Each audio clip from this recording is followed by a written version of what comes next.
Gente, então vamos lá. Seguinte, o que eu tinha pensado conversando com vocês? Bom dia, olá, sejam muito bem-vindos, muito bem-vindas.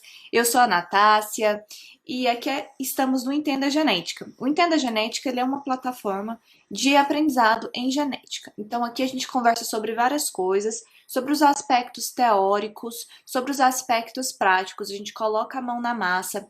A gente também conversa sobre estratégias de ação inteligentes para que a gente consiga fazer as nossas pesquisas num nível mais elevado, de uma forma mais tranquila, de uma forma mais, digamos assim, não só tranquila, mas raciocinada. Sabe aquela coisa que você não tem que se sobrecarregar, que é só mais uma coisa que você tem que fazer no dia a dia? Pois é, foi aí que surgiu a ideia, então, de a gente começar um podcast. Sim, um podcast. Por quê? Porque o podcast ele tem essa característica de ser um pouco mais suave, um pouco mais leve, e a gente trazer informações de uma maneira mais. Não só mais suave, eu não acredito nisso, mas de uma forma que você possa ouvir a qualquer momento, que a gente possa ter uma outra ferramenta também de gerar inputs para a nossa cabeça, para a gente conseguir fazer as nossas interpretações. Eu conversei com vocês sobre algumas ideias que surgiram na minha cabeça e uma delas foi da leitura de livros, porque às vezes a gente acaba não lendo o livro, né? E os livros eles são excelentes inputs, excelentes digamos assim, ombros para que a gente consiga fazer as nossas coisas, fazer os nossos trabalhos. A ideia surgiu então da gente começar a ler livros e eu fiz uma votação com vocês e o livro que ganhou foi Cada Caso um Caso por Acaso. Nath, a gente nesse podcast vai fazer a leitura de linha por linha do livro? Não, a gente não vai fazer a leitura de linha por linha do livro. Nós vamos começar a leitura capítulo por capítulo. Eu não sei quanto tempo vai durar, mas em paralelo com os outros conteúdos do canal, eu acredito que podem ajudar bastante a gente. Então, vai ser uma leitura comentada, eu posso eventualmente lembrar de alguma coisa e comentar aqui com vocês. Então, ok, é isso aí. Bora lá. Então, gente, esse livro aqui, eu tô muito feliz de começar com ele, porque ele é um livro do professor Fábio Ceni. O professor Fábio Ceni, ele é da Universidade de São Paulo e eu fiz o meu doutorado com a professora Maura, que foi orientada dele, mas no laboratório dele. Então, para mim foi uma honra muito grande estar com uma pessoa como ele, ter tido ele na minha vida, fazendo parte também da minha construção enquanto cientista. Então, é um prazer muito grande começar esse podcast com a leitura deste livro. E a característica do professor Fábio é que ele fala de uma forma muito fluida. Se você vai ver que quando a gente começa a ler o livro, a impressão que se tem é que você está conversando com a pessoa. É muito interessante isso, tá? Muito, muito legal. Então é como se fosse nas palavras dele, né, nos dizeres dele, uma longa conversa. E é muito bom da gente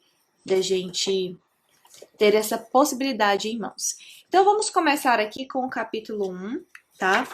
Que ele coloca intitulado as primeiras palavras. E o professor ele vai contando alguns casos no livro dele que faz com que a gente consiga pensar e consiga também entender melhor, porque ele ilustra muito pelas histórias, tá? Então, beleza. E ele sempre começa o livro com uma frasezinha. E a frasezinha que ele abre esse livro aqui, na verdade, cada capítulo é só a dúvida salva, Milô Fernandes, né? Olha só que danado que é esse Fábio. Então, primeiras palavras. Da observação de todos os seres vivos atuais, dois fatos se destacam: a incrível variedade de formas de vida de organismos acelulares, unicelulares e os pluricelulares, todos representados pelos organismos atuais, como os vírus, as algas, as bactérias, os protozoários, os fungos, as plantas, os animais. Olha que interessante.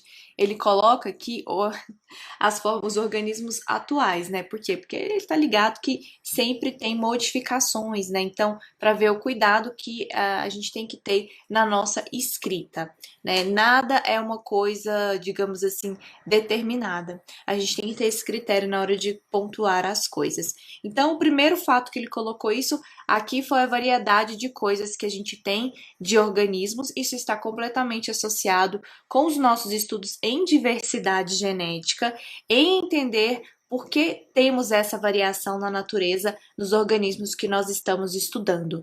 A próxima observação que ele coloca aqui é a seguinte: outro fato marcante é a adaptação de cada forma de vida às condições ambientais onde vivem, como os organismos aquáticos de água doce ou salgada, os terrestres vivendo em diferentes temperaturas, altitudes, umidades, com mais luz ou menos luz, e nos mais diversos ambientes da Terra, das profundezas dos oceanos aos picos das cadeias de montanhas, dos desertos às florestas úmidas, dos polos às regiões equatoriais, e ainda os parasitas intracelulares.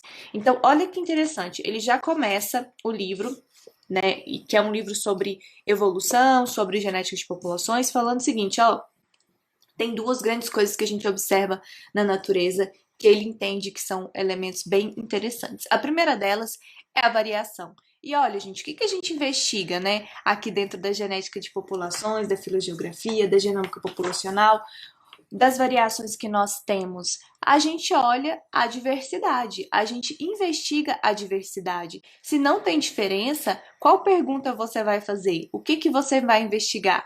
Como você vai ser instigado a buscar respostas e com quais elementos? Razão por essa que eu sempre falo para você, faça a escolha de um bom marcador que tenha variação, que você consiga efetivamente utilizá-lo. Não adianta nada você usar um marcador tipo branco do olho, que é aquele marcador que é igual para todo mundo e que não vai revelar variação. Então a gente precisa de marcadores que tenham características que possam ser utilizadas para que a gente avalie isso. E a segunda coisa que ele coloca é qual? É a adaptação. Então, assim, a gente tem toda essa variedade, toda essa plasticidade fenotípica e a gente encontra os mais diversos seres e nos mais diversos ambientes. Eu sempre fico encantada, gente, com aqueles seres que ficam lá no fundo do mar. Pensa, e assim, imagina a quantidade de diversidade que a gente não conhece, que é totalmente desconhecida, que passa aos nossos olhos, que está ali e que a gente ignora.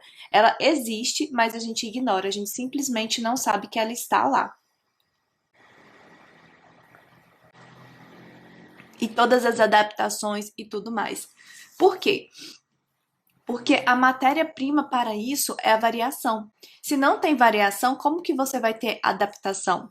E eu quero fazer um parêntese aqui, porque quando a gente está trabalhando com os dados, a gente tem que avaliar o que nós estamos olhando dentro do DNA. Se é uma região que é expressa, se é uma região que não é expressa, porque isso vai nos dar resultados distintos, perspectivas distintas. Então, gente, direto eu recebo mensagem: Nath, eu quero avaliar produção, vamos pensar aqui, produção de leite associado com a diversidade genética, sei lá, utilizando SNPs ou marcadores moleculares.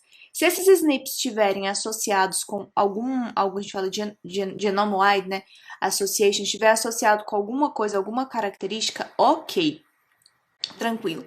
Mas tem os SNPs, as regiões, né, e os microsatélites que são neutros. Então, como é que eu vou pegar esse tipo de marcador e vou avaliar produção de leite, entendeu? Ele é neutro. Não tem como a gente avaliar alguma coisa que é expressa com um marcador neutro. Por isso que a gente fala que quando nós estamos avaliando marcadores neutros, nós estamos observando do ponto de vista da deriva genética, tá?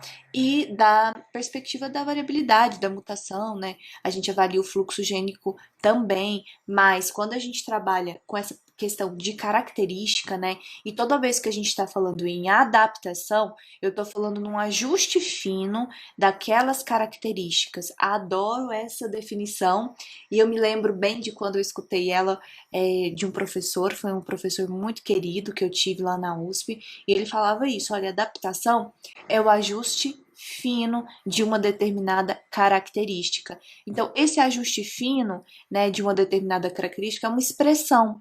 E essa expressão ela se dá por regiões que são expressas no DNA. Então, a gente só consegue avaliar isso a partir desse tipo vamos dizer assim, de estratégia quando a gente está fazendo os nossos estudos, né? Então é bem legal isso que ele fala. A gente tem dois aspectos grandes: variação e a nossa adaptabilidade, né?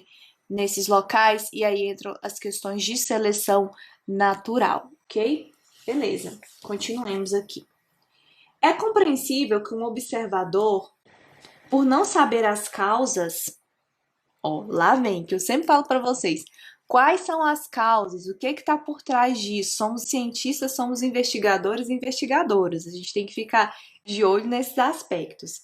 Então, é compreensível que o observador, por não saber as causas e os processos que deram origem a toda essa complexa variedade e adaptação dos seres vivos atuais, não aceite facilmente a explicação científica de que tudo tenha surgido sem intenção, por puro acaso, principalmente porque nesse processo, um dos casos é a origem da espécie humana.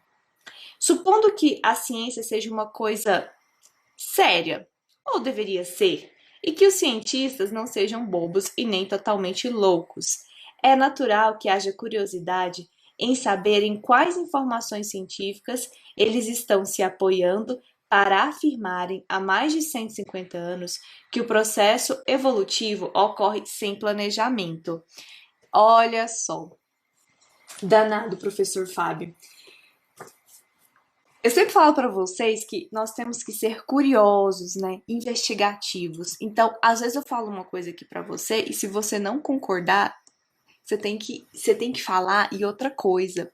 Você tem que ir atrás de ver se o que eu tô falando é certo, se faz sentido, tá? E não só a minha pessoa aqui, qualquer coisa que vocês observem. Então, não é porque a gente fala que a seleção natural existe e que os fatores evolutivos estão aí, que a gente nomeia eles, né? Porque eles não são entidades pulando, né? Imagina, ah, olá, seleção natural, bom dia, como está você? Não, não é. São processos que nós nomeamos e a gente vai conversar sobre isso. Mas é interessante ele falar porque, apesar de a gente ter a teoria da evolução, 150 anos a mais que ela está aqui, né, e nos ilustrando, ele fala, cara, vai lá investigar, dá uma olhada. Você não tem que simplesmente pegar, olhar isso daqui e simplesmente não entender, porque ela apoia tudo, toda uma cascata de interpretações. Como que a gente não vai lá atrás buscar entender quais são esses processos e o que está por dentro? E sobre isso eu quero te falar que às vezes eu escuto as pessoas falarem sobre seleção natural, gente, é quase como se fosse assim, a sua amiga, uma cunhada, não, porque aí a seleção natural, porque a seleção natural foi lá, aí a seleção natural, gente, a seleção natural não foi lá nada. Porque não, não é uma entidade, uma coisa que chega lá e peraí, deixa eu atuar aqui, né? Nós temos produtos da seleção natural e a gente tem que tomar cuidado com essas perspectivas. A gente tem os produtos dessa seleção, a gente tem processos que caracterizam essa seleção. Então, a seleção, ela é o quê? Um ajuste fino porque a gente está falando de adaptação, mas mais do que isso, a adaptação está associada, essa adaptação ela tem que ir para uma próxima geração. Então, eu estou falando de fitness, eu estou falando de reprodução, eu estou falando de você deixar descendentes férteis, de você sobreviver em um ambiente. Então, isso envolve vários processos. Não é que a seleção natural vai lá e coloca a mão e puxa. Por isso que a gente falou que tem a variação genética por trás disso. Sem a variação genética, ó, casando com o começo da nossa conversa, não teria uma plasticidade, uma variabilidade e a gente não teria uma gama de ambientes que são aí colonizados, que são ocupados por tantas diversas espécies, diversas formas de vida. Então ele continua. Ah, e quando a gente fala que o processo evolutivo ocorre sem planejamento, gente, agora eu tô no podcast, posso ir falando mais livremente. Gente, ó, seguinte, não tem um fim, porque também a gente fala assim, ah, as populações evoluíram, e eu percebo que às vezes há como vamos dizer assim, uma confusão, como se a evolução ela fosse ser direcionada para alguma coisa, entendeu? É como se a evolução fosse também uma entidade. Então, as populações evoluíram e sempre dá a impressão que está evoluindo para algo melhor, né? Porque a gente tem duplicidade aí da palavra evolução que ficou usada muito também para o nosso aprendizado. Então, eu evoluí no aprendizado. Então, a impressão também que quando a gente fala isso é porque, eu passei de um estado X, agora eu tô para X mais um, eu tô um pouquinho melhor. Um passo de cada vez, a gente vai caminhando na evolução do aprendizado, do conhecimento. Ok, mas quando a gente fala em evolução biológica, nós não estamos utilizando esse termo com esse tipo de apropriação, tá? A evolução aqui é simplesmente uma mudança. Toda vez que eu falo evoluiu, as populações evoluíram de uma geração para outra, eu estou dizendo que houve uma mudança. Isso não significa que a evolução ela seja direcional para algo bom, para algo belo, para algo perfeito. Por isso que a gente fala que a evolução ela ocorre sem planejamento. Por quê? Porque assim, eu tenho aqui a variabilidade genética, ambientes podem mudar e as coisas e a história pode mudar, né? Dessas populações, dessas espécies. Então se liga nisso, tá? Se liga muito na forma como a gente fala também, porque às vezes você até tem isso na sua cabeça, mas a forma como a gente fala não cuida com as palavras e dá essa impressão de que a gente tem uma evolução, de que essas populações elas se tornarão melhores. Então, lembrem-se, toda vez que a gente fala de evolução, eu estou falando da mudança das frequências alélicas ao longo das gerações, tá? No tempo. Se eu não tenho uma mudança dessas frequências alélicas a cada geração, eu não tenho processos evolutivos atuando, tá? E quais são esses processos evolutivos? Mutação, deriva, seleção natural, fluxo gênico, tá? Então, acasalamento, os tipos de acasalamento que a gente tem são fatores evolutivos, são forças que a gente tem ali que mexem no sistema. Por isso que a gente fala que evolução não é direcionada, não tem um fim, tá? As coisas simplesmente acontecem e acontecem por algum acaso. Então a gente vai investigar isso daí. As populações não estão melhorando, elas simplesmente passam por processos evolutivos e quando há uma mudança de uma geração para outra, aí a gente tem então um processo que a gente fala de evolução. Continua aqui, professor Fábio. A dúvida sobre a origem e a diversidade da Terra deve ter sempre acompanhado a humanidade, sendo que os primeiros registros de tentativas de explicação para a diversidade dos seres vivos são encontrados nos gregos. Então, gente, foi sempre instigante.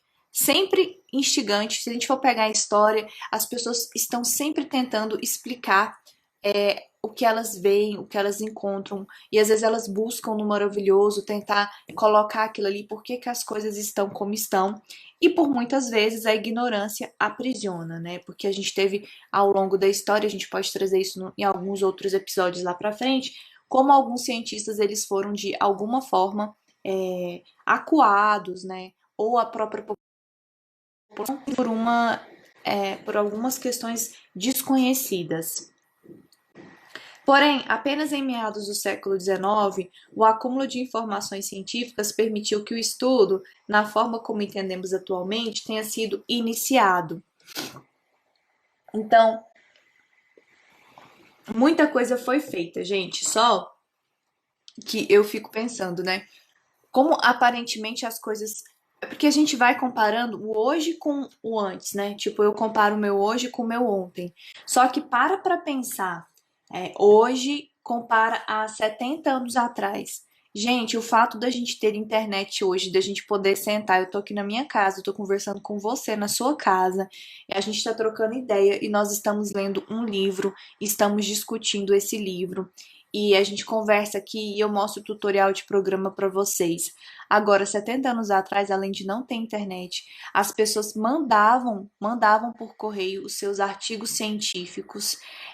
Além disso, não só isso, faziam os cálculos à mão, então a gente não tinha o auxílio de um computador para fazer isso. A gente não tinha o auxílio de uma pessoa para fazer isso, porque pensa, quando a gente fazia algum cálculo e tinha alguma dúvida, você tinha que mandar uma mensagem por correio e não tinha avião para mandar isso. Então, se a pessoa estivesse num continente, em outro local, como que ela ia responder isso? Você tinha que ficar esperando. E às vezes a gente demora um pouquinho para responder um e-mail, né? As pessoas já ficam em desespero, né? Ou no WhatsApp manda uma interrogaçãozinha. Ou então uma análise vai demorar, você vai rodar alguma análise, por exemplo, no Structure, e até eu sempre recebo muita dúvida sobre o Structure, e demora, sei lá, uma semana. E a gente fala, meu Deus, tá demorando uma semana. É muito tempo. É porque a gente olha na nossa perspectiva de agora, né? Mas quanta coisa, quanto processo essas pessoas foram passando, né? Os cientistas, para que a gente pudesse ter um acúmulo de conhecimento e hoje usufruir disso de uma forma tão tranquila. Mas aí a gente fica meio desesperado, né? Ai, como que eu vou fazer? Como que eu vou fazer? Porque a gente simplesmente olha pro agora. A gente tem pouca capacidade, eu tô falando ser humano, isso serve pra mim também, de avaliar o cenário como um todo. Cara, como é que tava 10 anos atrás? Será que tava melhor ou pior? Né? Será que evoluiu? Aqui eu estou falando entre aspas para você que está me ouvindo. Será que evoluiu? Será o que aconteceu na nossa sociedade? Imagina bem, hoje, quando você tem uma dúvida, você envia, por exemplo, aqui para o Entenda Genética, e eu pego, faço uma aula, a gente transmite a tela e beleza, tudo fica muito mais tranquilo. Então, continuemos aqui. Com o conhecimento científico atual, estamos vivendo no início do século XXI, um momento muito importante para o destino da vida humana na Terra. A diferença entre nossa geração e as gerações humanas passadas é que nós temos consciência do risco de extinção e, portanto, temos a responsabilidade de tentar evitá-la. Há séculos, a espécie humana tem destruído o ambiente no qual evoluiu. Não estou falando apenas da destruição das matas e da poluição dos rios e oceanos, que são questões mais visíveis. Falo em termos do ambiente terrestre como um todo, da temperatura, da composição atmosférica, da umidade do ar. Também me refiro ao tamanho da população humana atual. Aqui na época tinha passado de 6 bilhões, mas a gente já passou muito tempo, mais de 8 bilhões. Esse é o maior risco para a sobrevivência da espécie nos dizeres dele. A dificuldade para o controle do tamanho populacional, que necessariamente passa pelo controle da natalidade, é agravada pela falta de informação e conhecimento, pela falta de assistência médica e pelas restrições impostas por muitas religiões. Acho interessante isso aqui que o Fábio fala, né, sobre essas encrencas que a gente tem, né, gente? Tipo, porque assim, eu fico pensando o seguinte, daí se vocês tiverem uma opinião diferente, vocês me falem e tudo mais. A gente esquece de conversar sobre o básico, tá? Então, às vezes você tem uma dúvida aqui sobre, por exemplo, o que são alelos. E as pessoas ficam com vergonha de perguntar. Você olha no livro, você lê e você não consegue entender. E você fica com vergonha de perguntar. E as coisas vão por aí, vão continuando por aí. Mas eu vou mais além. Eu vou trazer para uma outra realidade aqui também. Isso para algumas pessoas é básico, isso para algumas pessoas não é básico e tudo bem, vai variando. Mas eu fazia um trabalho assistencial num lugar bem assim, numa área de risco mesmo.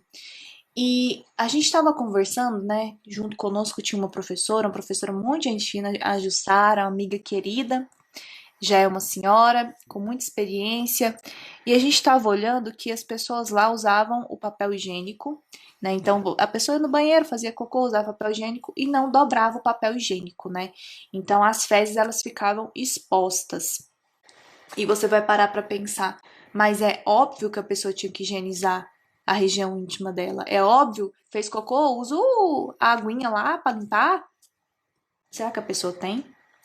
Aí usa o papel higiênico. Aí deixa exposto ali as fezes, vem uma mosquinha, pousa lá, aí vai lá, pousa na comida, a pessoa come, a gente tem um problema de saúde pública. E o que isso tem a ver com o nosso contexto? Gente, tem tudo a ver com o nosso contexto, porque quantos séculos que a gente está buscando, né, conhecimento, evoluir, e a gente não consegue explicar o óbvio para as pessoas comuns, normais, de carne e osso ser no ouvido, de ensinar, de explicar, olha, isso não pode fazer. Então, por quê? Porque tem essa consequência e está totalmente associado com o nosso contexto científico. Então, embora que ele esteja falando assim, né, dessas questões que a gente olha, tá tendo um aquecimento, tá tendo isso aqui lá, mas vamos olhar ao nosso redor. O que que é um óbvio que deveria ser dito e não é dito e não é explicado? E que às vezes a gente fica com vergonha de falar pro outro, não fala, não explica, não orienta e vai passando pra frente, ou então a gente fica sem graça de perguntar, enfim, e vai virando uma bola de neve. Sobre essa questão das alterações climáticas, nós temos ferramentas muito bacanas hoje com a genética de simulação. Então, você pode pegar um dado genético e simular nessas populações como elas se comportarão sei lá, agora eu não me lembro quantos anos 2050, por exemplo, né? Em 2050, se subir 2,5 graus na atmosfera de temperatura, como essas populações em tese se comportarão, e a gente faz essas análises baseadas também nas questões ecológicas, nas questões de ocorrência. A gente pode fazer datação, a gente pode fazer um bando de simulação com isso, mas o óbvio precisa ser dito. Então não adianta nada a gente fazer essas coisas super high-tech se a gente não consegue compartilhar. Se tem gente que está num lugar limpando a polpa e deixando cocô à mostra e aumentando casos de verme, né? Alterando a saúde dessas crianças, desses adultos. Então a gente precisa saber conversar também.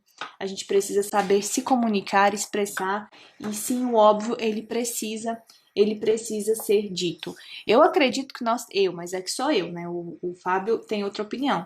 Que nós temos plena capacidade, com a inteligência que nós temos, com toda essa bagagem que a gente tem aqui no mundo, tem uma população do tamanho que nós temos, né? A questão aqui é a nossa mudança de comportamento. Muito para além da capacidade do globo, é como a gente trabalha no globo, como a gente usa o nosso planeta. Mas vamos lá. Fábio vai além aqui no livro.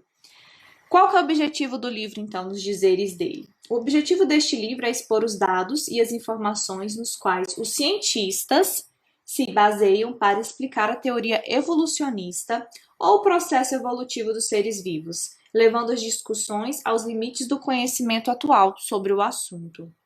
Não são discutidas hipóteses científicas sobre os eventos que culminaram a origem da vida, quando foi a primeira estrutura, essa estrutura foi a molécula de RNA, o DNA, tanto pode ter surgido espontaneamente na Terra como pode ter vindo do espaço. Então, essa parte aqui ele não vai discutir. Ele vai discutir as que nós temos evidências científicas. Serão expostas as provas científicas de que todos os seres vivos da Terra surgem e se extinguem por processos naturais. E aqui também tem outra coisa que eu quero conversar com vocês, é que a gente fica muito aqui, eu quero tomar cuidado com o que você vai entender da minha fala. A gente fala, nossa, a gente tem que evitar a extinção, a gente tem que evitar a extinção. Gente, obviamente a gente tem que trabalhar para isso. Só que processos de extinção são recorrentes na natureza, então a gente tem que também parar de demonizar a extinção, né? Obviamente que a extinção causada por processos antrópicos, né, quando a gente vai lá e vê a questão do desmatamento, né, e todo o desleixo, é uma coisa. Mas eu quero te falar que a extinção, também causada, por exemplo, por quando você causa um desequilíbrio ambiental. Então, quantas vezes as pessoas soltam peixes que não são nativos aí nos lagos e essas populações crescem e acabam se tornando uma praga, plantas também, enfim, uma série de coisas. Eu tô falando aqui de processos naturais. Então, a extinção, ela é um processo que ocorre naturalmente, tá? Só para que vocês saibam disso, porque também, assim como a evolução tem aí alguns critérios meio escuros quando as pessoas falam, né?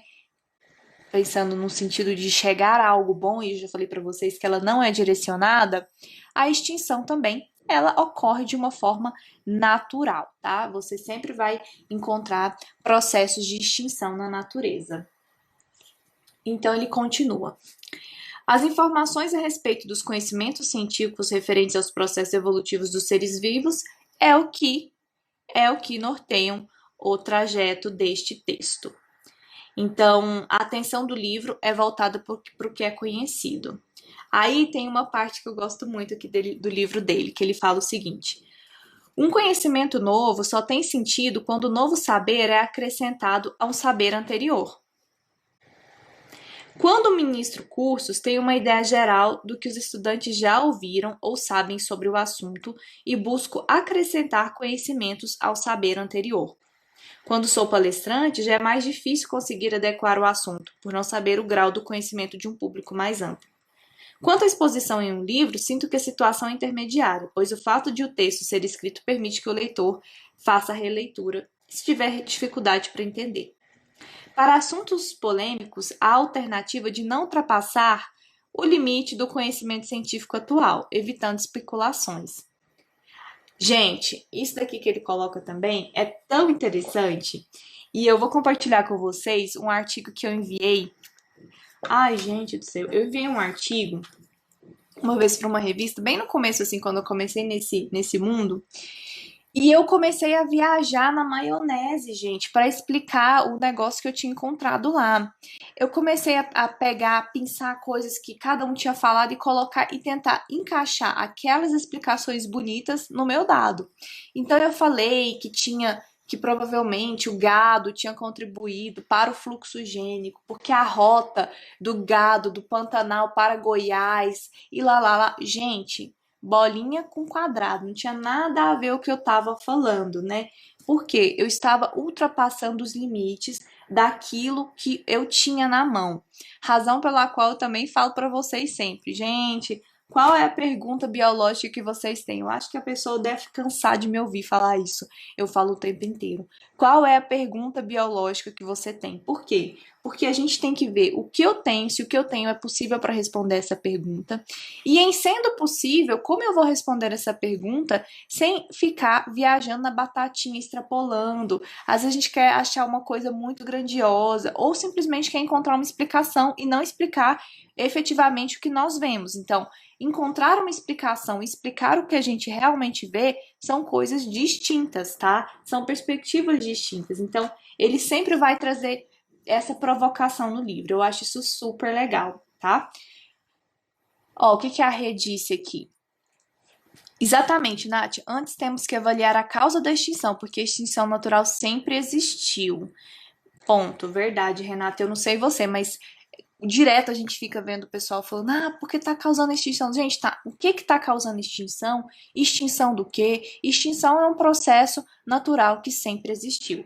Por exemplo, quando a gente trabalha com filogeografia, dependendo se você estiver usando plantas para o seu estudo, você pode, por exemplo, ver se tem alguma planta que está associada a um dispersor, né? E esse dispersor, ele influenciou a história dessa planta, a história evolutiva dessa planta, porque plantas sempre estão associadas com alguma coisa que carrega o pólen, carrega o fruto dela. E algumas plantas, elas estão associadas com dispersores primários que já não existem mais, que foram extintos, né, como a megafauna. Então, lá no Nordeste, por exemplo, a gente tem um quadro riquíssimo, né, de megafauna que existiu ali, e eles foram, então, extintos no Holoceno.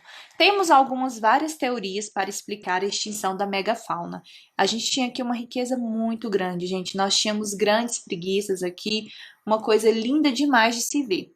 Aí alguns autores acreditam que a extinção da megafauna foi causada em virtude de alterações de fato climáticas de área, né?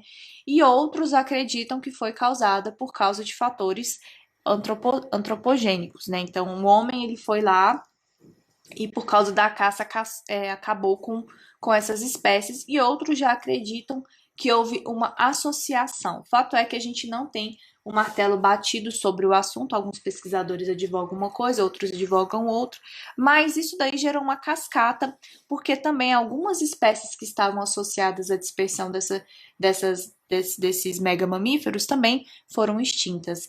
Então, observe aí que é um assunto muito complexo. A gente precisa investigar a causa para saber o que acarretou, mas a verdade é que é um evento natural que ocorre, sempre ocorreu e vai ocorrer, a gente vai continuar existindo, tá? Então, galera, aqui eu até achei que a gente ia mais à frente, mas eu vou me deixar ter liberdade criativa para esses bate-papos aqui do nosso DNA Cast. E a gente ainda tem muita coisa bacana aqui nesse primeiro capítulo, que a gente vai continuar no nosso próximo episódio, porque daí ele vem aqui explicando então as primeiras hipóteses, né, sobre a evolução e a diversidade biológica, passando um pouquinho por Wallace e por Darwin, e enfim, comentando algumas coisas aqui. É bem interessante porque essa primeira parte é muito Fábio, então por isso que eu quis colocar essa parte aqui com mais carinho para vocês entenderem um pouco de quem é o autor, tá bom? Bom, nossa conversa acaba por aqui. Muito obrigada a você que esteve presente e sempre está aqui comigo. Agradeço muito que você tenha uma excelente semana, um excelente dia. Fique bem e até breve!